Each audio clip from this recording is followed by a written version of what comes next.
فاسألوا أهل الذكر إن كنتم لا تعلمون.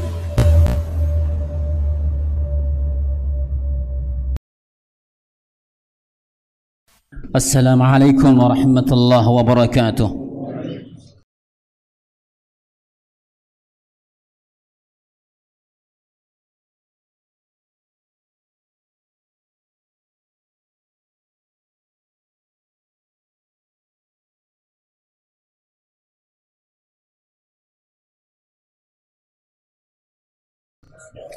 إن الحمد لله نحمده ونستعينه ونستغفره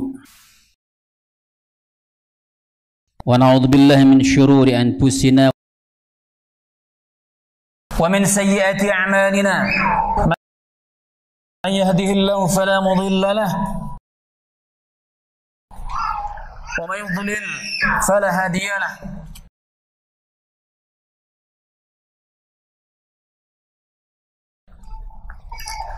أشهد أن لا إله إلا الله وحده لا شريك له وأشهد أن محمدا عبده ورسوله لا نبي بعده. اللهم صل وسلم على محمد وعلى آله وأصحابه ومن تبعهم بإحسان إلى يوم الدين. فقال تعالى: يا أيها الذين آمنوا اتقوا الله حق تقاته ولا تموتن إلا وأنتم مسلمون.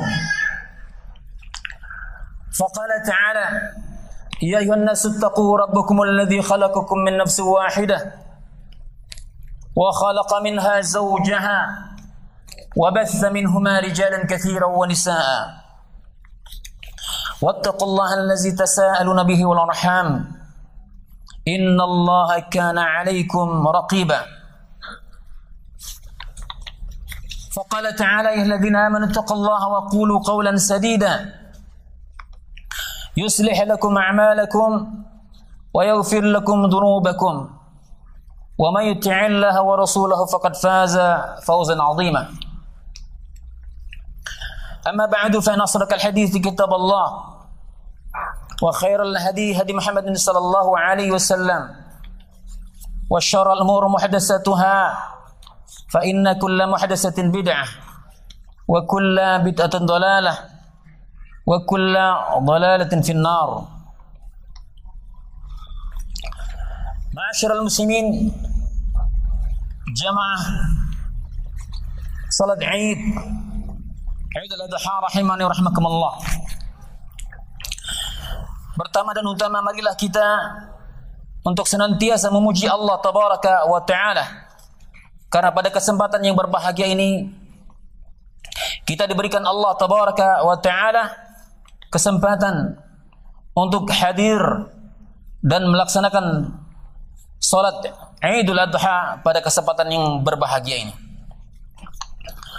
Oleh karena itu, marilah kita senantiasa bersyukur kepada Allah tabaraka wa ta'ala atas kesempatan yang telah Allah jalla wa ala berikan kepada kita.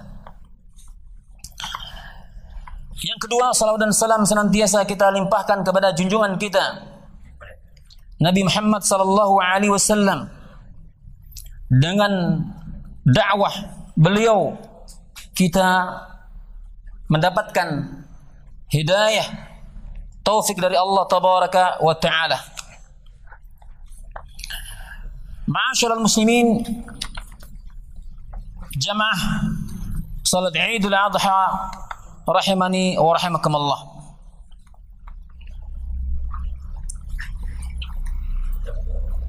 Marilah kita senantiasa bertakwa kepada Allah tabaraka wa ta'ala dengan takwa yang sebenar-benarnya, yakni mengerjakan semua bentuk ketaatan kepada Allah tabaraka wa ta'ala dan meninggalkan semua bentuk larangan Allah tabaraka wa ta'ala. Pada hari ini kita kaum muslimin seluruh dunia telah mengumandangkan takbir, tahmid, tahlil sebagai wujud syukur kita kepada Allah tabaraka wa ta'ala. Ma'asyar muslimin jamaah salat Id rahimani wa rahimakumullah.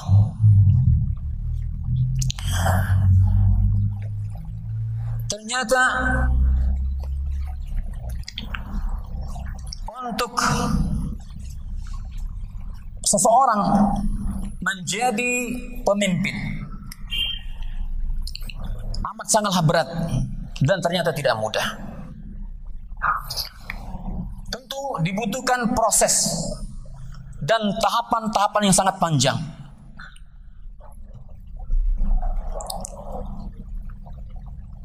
yakni pemimpin yang baik yang senantiasa mendapatkan kecintaan Allah, yang senantiasa mendapatkan keridhaan Allah tabaraka wa taala.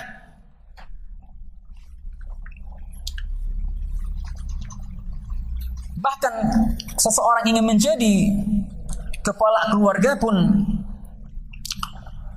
kepala keluarga yang betul-betul bisa memimpin keluarganya, istrinya, anaknya, tentu sangat berat.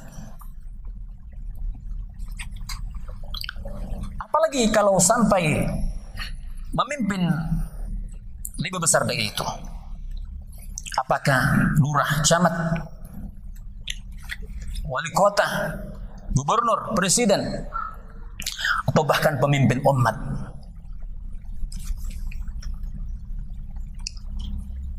Sebagaimana Nabi Ibrahim alaihissalam, dia adalah pemimpin manusia yang Allah Jalla wa'ala pilih.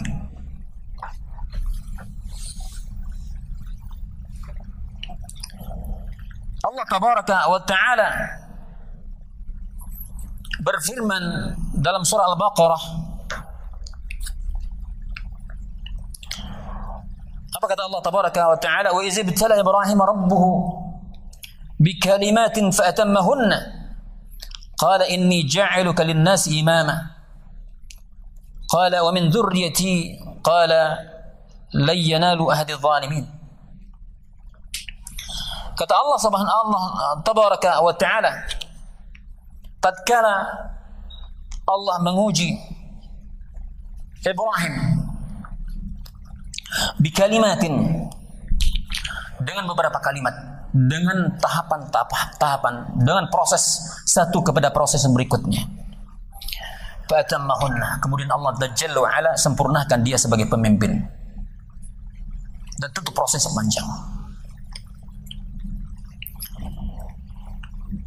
Allah mengatakan, sesungguhnya aku ingin menjadikan dirimu pemimpin bagi manusia. Nabi Ibrahim tidak cukup untuk dirinya. Qala wa min dzurriyyati, dan untuk anak keturunanku juga. Qala, Allah mengatakan la yanalu ahadz zalimin, sungguh orang-orang yang zalim tidak akan pernah beruntung.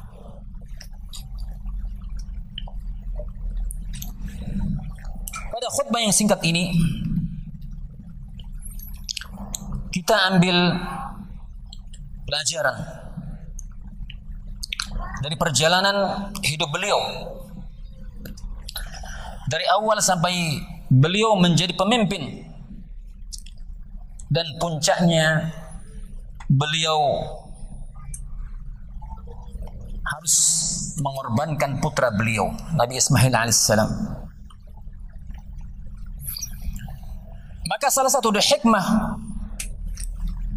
dari perintah Allah tabaraka wa ta'ala mengorbankan putra beliau, maka hikmah yang terkandung di dalamnya adalah agar kita mengambil pelajaran dari perkara ini, yakni pasrah dan tawakal kepada Allah tabaraka wa ta'ala. Maka apa yang akan kita sampaikan pada kesempatan kali ini, materinya yakni pasrah kepada Allah tabaraka wa ta'ala di masa sulit pandemi hari ini.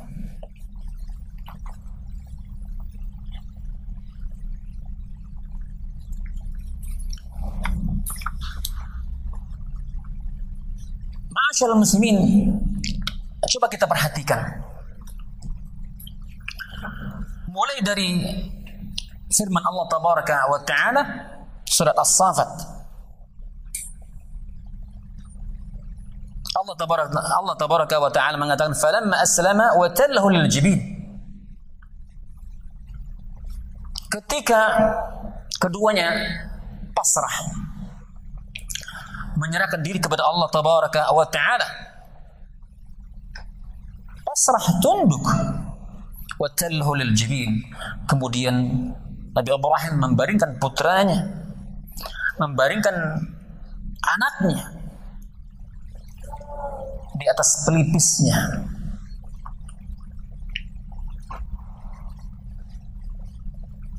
Wa nadainahu ayya Ibrahim. Kemudian kami memanggil Ibrahim, wahai Ibrahim, qad sadaqta ar-ru'ya inna kadzalika najzil muhsinin. Wahai Ibrahim, sungguh engkau telah membenarkan mimpi. Maka yang demikian itulah kami membalas orang-orang yang berbuat kebajikan.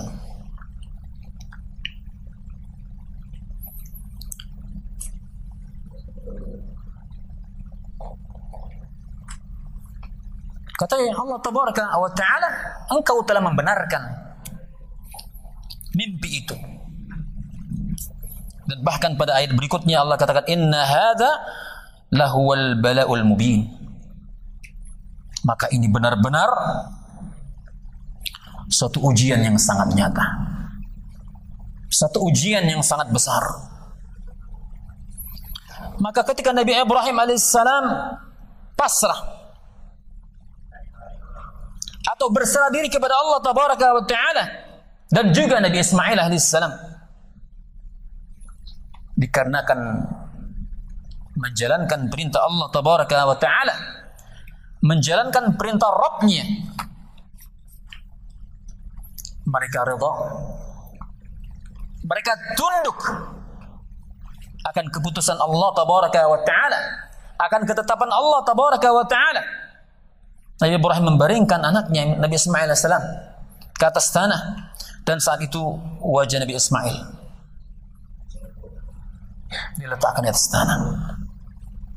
Allah pun memanggil Nabi Ibrahim AS dan menyatakan mimpinya adalah mimpi yang benar. Dan telah benarlah yang dijalankannya karena patuhnya Nabi Ibrahim dan putranya akan perintah Allah Tabaraka wa Ta'ala. Lalu Allah Jalla wa Ala membalas orang-orang yang senantiasa berbuat ihsan atas ketaatannya, atas ketundukannya, atas kepasrahannya, sehingga cobaan yang berat Allah Jalla wa Ala gantikan dengan sembelihan yang besar. Maka selamatlah Nabi Ibrahim alaihissalam dan putranya dari ujian yang berat. Maka ma'asyiral muslimin rahimani wa rahimakumullah, ingatlah akan suatu perintah Allah, akan suatu peringatan Allah Tabaraka wa Ta'ala, fa inna ma'al usri yusra. Maka sesungguhnya bersamaan dengan kesulitan itu ada kemudahan. Inna ma'al usri yusra. Kemudian Allah Jalla wa Ala ulang lagi, sesungguhnya bersamaan dengan kesulitan mesti ada kemudahan.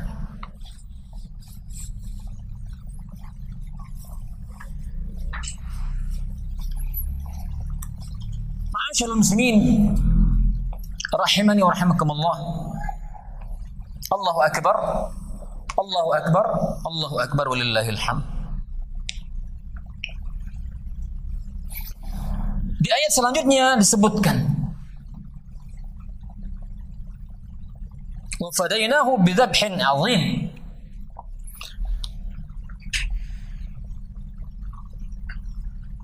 Dan kemudian kata Allah Tabaraka wa Ta'ala, kami tebus anak beliau Nabi Ismail alaihissalam dengan seekor sembelian yang besar.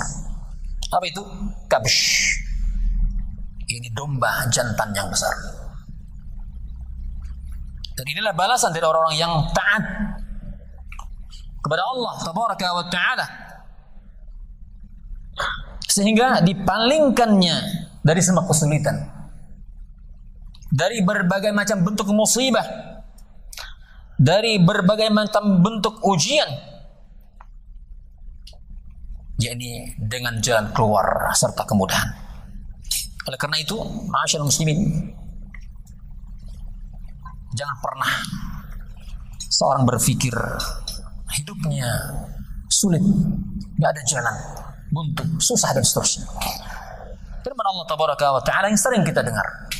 Allah mengatakan, "Wa may yattaqillaha yaj'al lahu makhraja wa yarzuqhu min haitsu la yahtasib. Wa may yatawakkal 'ala Allah fa huwa hasbuh. Innallaha balighu amrihi qad ja'ala Allahu likulli syai'in qadra." Maka barang siapa yang bertakwa kepada Allah tabaraka wa ta'ala, Allah akan jadikan untuknya jalan keluar.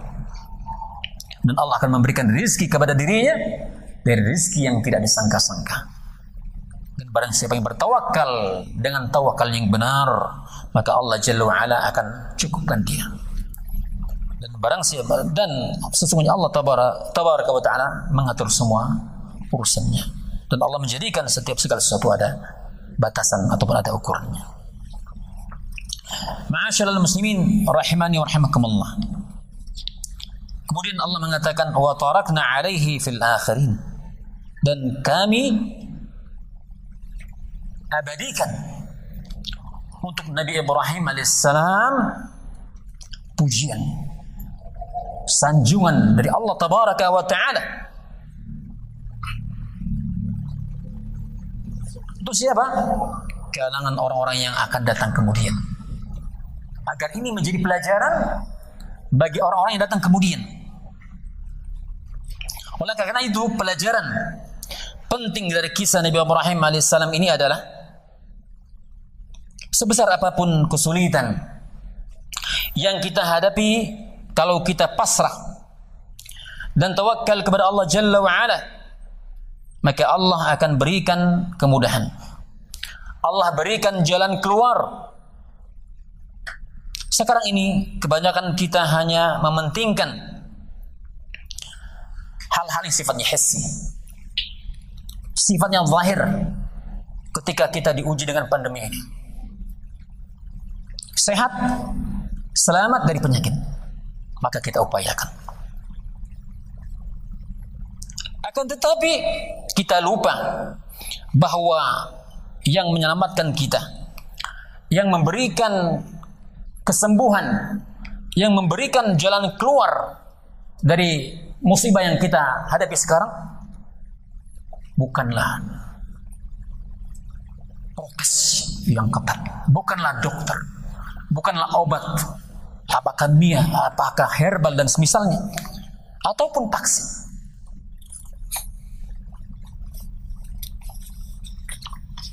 Maka itu semua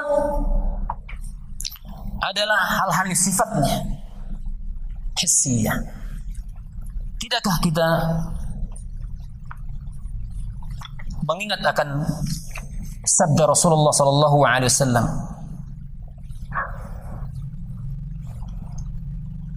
menjelaskan bahwasanya apa yang dilakukan oleh manusia berupa ikhtiariyah, tidak lebih itu merupakan sebab, bukanlah segalanya. Maka yang menjadikan sebab itu semua adalah Allah tabaraka wa ta'ala. Sebagaimana dalam hadis yang sahih diriwayatkan Bukhari dan Muslim, apa kata Rasulullah SAW? Firra minal majzum kama tafirra minal asad. Larilah kalian dari penyakit menular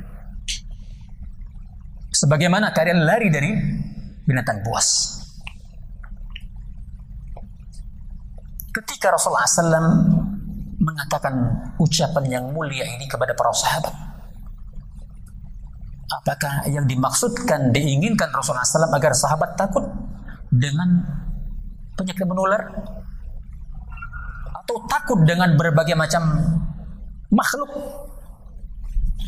Mungkinkah itu? Kita katakan nggak mungkin. Akidah para sahabat luar biasa.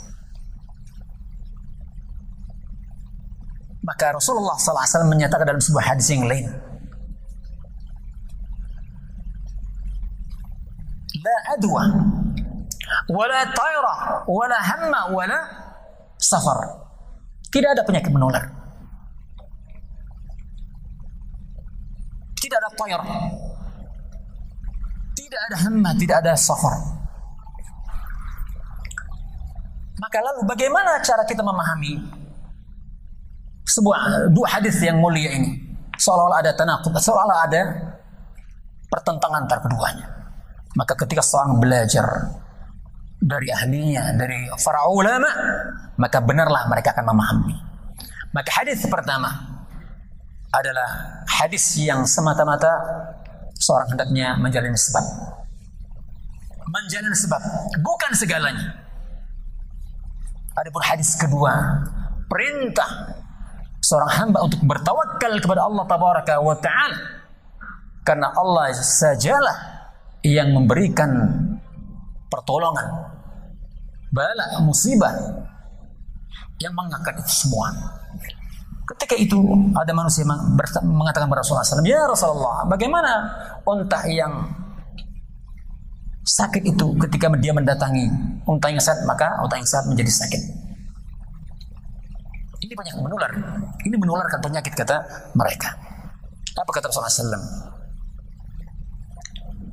Yang menularkan pertama siapa? Kata Rasulullah SAW, siapa yang menularkan pertama? Maka yang menularkan pertama adalah Allah Tabaraka wa Ta'ala. Sebelumnya tidak ada penyakit. Sebelum tidak ada penyakit, maka Allah lah yang menurunkan penyakit itu. Maka Allah jugalah yang mengangkat semua penyakit itu. Maka ma'asyiral muslimin rahiman wa rahimakumullah, maka harus hendaknya hari ini kaum muslimin betul-betul dia pasrah tawakal kepada Allah Tabaraka wa Ta'ala dengan tidak menghilangkan sebab. Karena hari ini ternyata banyak di antara kaum muslimin lebih mendahulukan sebab ketimbang siapa yang menjadikan sebab itu.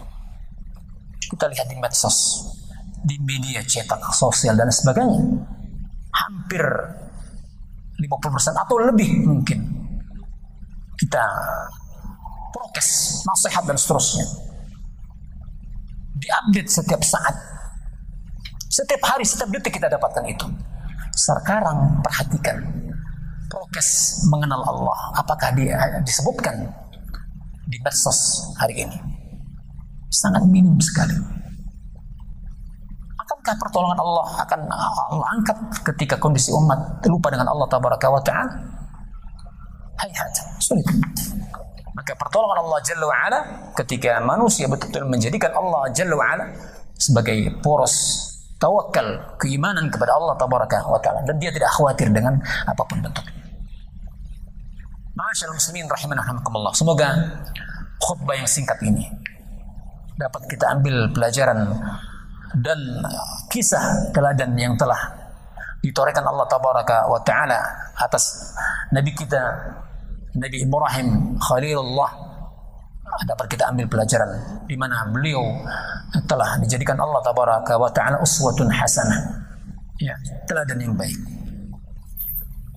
Semoga kita istiqamah di atas keimanan, di atas ketakwaan, karena inilah yang akan memberikan pertolongan kepada kita. Walau anna ahlal Qur'an wattaqau lafatahna 'alaihim barakatin minas sama'i wal ardh. Kalau seandainya penduduk suatu negeri beriman dan bertakwa kepada Allah Subhanahu wa Ta'ala, iman yang benar, mentauhidkan Allah, takwa, yakni menjalankan perintah dan meninggalkan larangan Allah Tabaraka wa Ta'ala, la fatahna 'alaihim barakatin minas sama'i wal ardh. Walakin kadzdzabu fa akhadna bima kanu yaksibun. Allahumma salli wa sallim ala Muhammad wa ala Muhammad kama shallaita ala Ibrahim wa ala Ibrahim innaka Hamidum Majid. اللهم اغفر للمسلمين والمسلمات والمؤمنين والمؤمنات الأحياء منهم والأموات إنك سميع قريب مجيب دعوات يا قاضي الحاجات. اللهم ربنا هب لنا من أزواجنا وذرياتنا قرة أعين واجعلنا للمتقين إماما. اللهم ربنا لا تؤاخذنا إن نسينا أخطأنا ربنا ولا تحمل علينا إصرا كما حملته على الذين من قبلنا ربنا ولا تحملنا ما لا طاقة لنا به اللهم ربنا ظلمنا أنفسنا وإن لم تغفر لنا وترحمنا لنكونن من الخاسرين اللهم يا مقلب القلوب ثبت قلوبنا على دينك يا مصرف القلوب صرف قلوبنا على طاعتك اللهم ربنا والإخوان الذين سبقونا بالإيمان ولا تجعل في قلوبنا غير الذين آمنوا ربنا إنك رؤوف رحيم اللهم إنا نعوذ بك من جهد البلاء ودرك الشقاء وسوء القضاء وشماتة الأعداء اللهم إنا نعوذ بك من الهم والحزن ونعوذ بك من العجز والكسل والبخل والجبن وطلع الدين وغلبة الرجال اللهم ربنا ظلمنا أنفسنا وإن لم تغفر لنا وترحمنا لنكون من الخاسرين اللهم ربنا آتنا من لدنك رحمة وهيئ لنا من أمرنا رشدا ربنا آتنا في الدنيا حسنة وفي الآخرة حسنة وقنا عذاب النار وآخر دعوانا والحمد لله رب العالمين السلام عليكم ورحمة الله وبركاته